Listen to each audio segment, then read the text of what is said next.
everyone, and welcome to That Forza Car Show. Yes, that's right. I thought, why not make a car show on something which is actually a car-focused game? Now, I don't know how often this is going to be. This is merely just a pilot episode. It's a test to see A, how much I enjoy making it, and more importantly, B, how well you guys actually receive this kind of content, to see if you guys actually enjoy me driving about with cars. And so to kick this show off, I guess, there's only one thing I feel is right to do, and that is to drive this thing here. And what this thing is the cover car for Forza Motorsport 7. I thought today it would only be fitting to review the all-new 2018 Porsche 911 GT2 RS, a car that didn't exist when it was announced at E3, but when at Goodwood it's a pretty confusing backstory to it. But anyway, the car is here. Well, it's not out until next year, but the car is currently here, and I also thought it would be a fitting place to review it here at Dubai, the brand new debut track for Forza Motorsport 7. So, the Porsche 911 GT2 RS. How does it compare to other cars in its league? Well, it's S-Class and it is S800, so it's very much top of its game.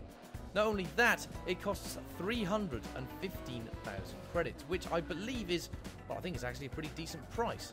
However, because of Forza 7's new tier system, you need to buy this car when you finally get to tier 4. You can't just get this car straight away, so you're going to have to buy yourself a Honda Jazz and work your way up. Become a nan to become a racing driver. That's kind of the new Forza 7 way of doing it. Now, for 315,000 credits, you do get quite a lot of car. The car originally was meant to deliver 700 brake horsepower, but in the stats on Forza, it says 691. And that's 9 brake horsepower short than 700, which is just frankly, no, it's really not unacceptable. It's pretty fantastic. As you can see here, as we exit from the Dubai hotel, you have plenty of power to play with. And with that massive rear wing on the back giving you the utmost amount of downforce, it takes the biggest idiot like myself to try and get this arse end out. There we go. Try and get it sliding. Now, as we drive up these twisty roads to get up to the top of the hill, the car is still quite responsive and nimble, but that isn't just because of the power. It also comes in hand with the fact that this car only weighs just over 3,000 pounds. So that power mixed with lightness is pretty absurd. So, overall, what can you say about this car? Well, one thing's for sure, it handles very well. It's nimble and very nippy. It's got a crap ton of power, which means there is no worry of being slow when exiting a corner. No matter how badly you may execute the turn, you've got enough power to save yourself when it comes to the straight. However, when you do accelerate, you'll remember that what you're driving sounds very much like a Dyson vacuum cleaner, and that it looks very much like a glorified Volkswagen Beetle with some scaffolding in the back and a massive spoiler. Which makes me wonder, why did Forza choose this as the cover car? I mean, just looking at the car itself, it's not exactly a good looker. It's far from ugly, but there's so many prettier cars out there. Forza Motorsport 4 had the Ferrari 458, Forza Motorsport 5 had the P1, and Forza 6 had the Ford GT.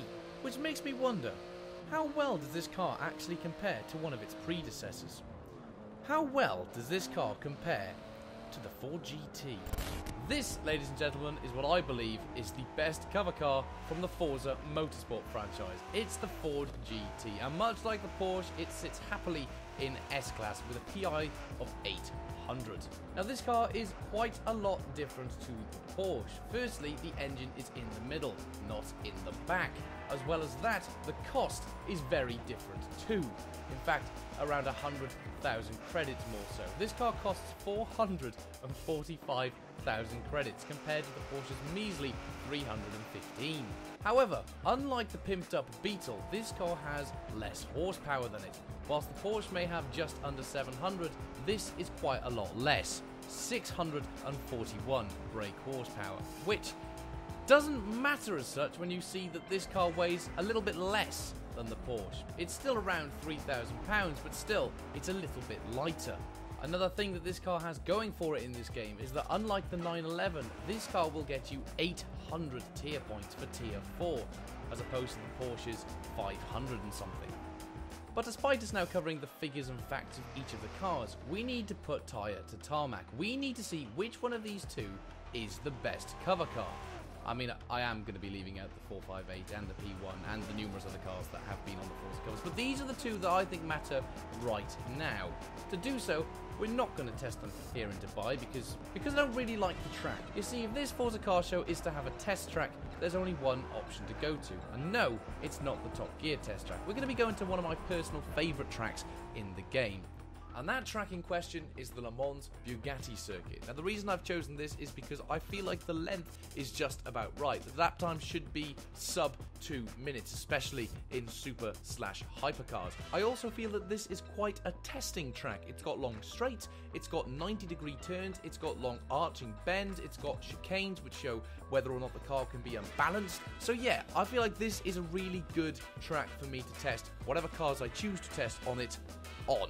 So, the way this is going to work is there will be no tame racing driver except for myself, and I'm going to see how well I can drive whatever car I choose to drive around this circuit as best as I can from a stop to start. So, without further ado, let's get on to seeing which is faster between the Ford GT and the Porsche 911. Okay, and they're off. As you can see, the Porsche gets a slightly better start due to the weight being over those rear wheels, giving it that extra bit of grip off the line as we enter the Dunlop curve. Coming up now to the Dunlop chicane, braking early in the Porsche, accidentally locked up, but as you can see the cars are pretty even as we exit Dunlop chicane. Coming up to the chapel. Both cars are very flat and planted. The Porsche did go a little bit wider, but thanks to that spoiler it carried a lot more speed around that bend. Cutting to Les Meuse, I believe this corner's pronounced, as we can see the Porsche again getting the better exit. That's the power coming into play there. Ford a little bit behind as we come up to Garage Vert. That's probably pronounced very wrong, but I'm English, so it doesn't matter. The Ford is slowly gaining on the Porsche, but as we can see the Porsche gets the better exit. As we come up to, I'm not even going to bother pronouncing this corner, Chemin aux Boeufs. Ford gained a little bit on the straight, a little bit later on the braking. Again, both cars are so planted around these turns. Ford gaining ever so slightly on the exit there. Porsche, I think, is still in the lead as we enter the Recordement corner.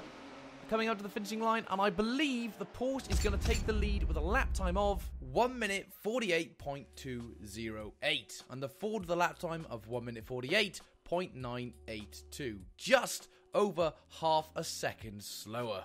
Well, as it turns out, I was wrong. It seems that the Porsche is the better car out of the two, but I'm pretty sure if you guys were to have a go at this and keep going over and over again, maybe the results would be a little bit different. But anyway, guys, I'm going to end the video here. If you would like to see more of That Forza Car Show, let me know in the comments down below. This is only a pilot episode. I would like to do more of these. I've enjoyed making it, and if you guys would like to see more, then let me know in the comments down below. But anyway, guys, I'll see you in the next video, but until then, adios.